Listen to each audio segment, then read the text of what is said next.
আসসালামু আলাইকুম। দেখেন হ্যামস্টারের সব যোদ্ধারা এখন তারা হ্যামস্টার থেকে পেমেন্ট পাওয়ার পরে সব রান্নার কাজে ব্যস্ত হয়ে গেছে। মানে আজকে একটা পিকনিক হচ্ছে আমাদের শপে। তো এই যে ম্যানেজার কি করতেছে, পেঁয়াজ নাড়ানি করতেছে। আচ্ছা ঠিক আছে, এই যে সবার মতো সবাই কাজে লেগে গেছে। তো যাই হোক, যেটাই দিছে একটা পিকনিক করার মতো অ্যামাউন্ট দিছে। মানে টুকটাক একটা অ্যামাউন্ট দিয়ে একটা পিকনিক করা যাবে এরকম টাইপের একটা অ্যামাউন্ট পাইছেন। আমার পেমেন্টটা এটা কিনা হইছে। আচ্ছা আচ্ছা, তোমার পেমেন্ট কি রাধুনি? আচ্ছা আচ্ছা আচ্ছা, তুমি তো কোনো পেমেন্টই পাও নাই, তুমি তো কাজই করো নাই। আচ্ছা, আর কে কে কাজ করে নাই? তাহলে তো তোমার সবাই ধরবে। আর তুমি তুমি তো পেমেন্টই করো নাই। আচ্ছা, আর কি? হ্যাঁ, তুমি কি কিনছো? আচ্ছা, তারপর তোমার আচ্ছা আচ্ছা তন্ময়, ও আচ্ছা আচ্ছা। এই মঞ্জু, মঞ্জু কি কিনছো?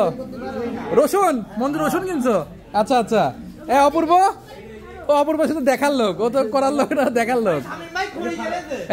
তুমি খড়ি কিনছো? আচ্ছা আচ্ছা, যাক, হ্যামস্টার থেকে এক একজন মানে সবার টাকা একসাথে করে মোটামুটি সবকিছুই পসিবল, কিন্তু সবারটা একসাথে করে পসিবল। ধন্যবাদ সবাইকে, আসসালামু আলাইকুম।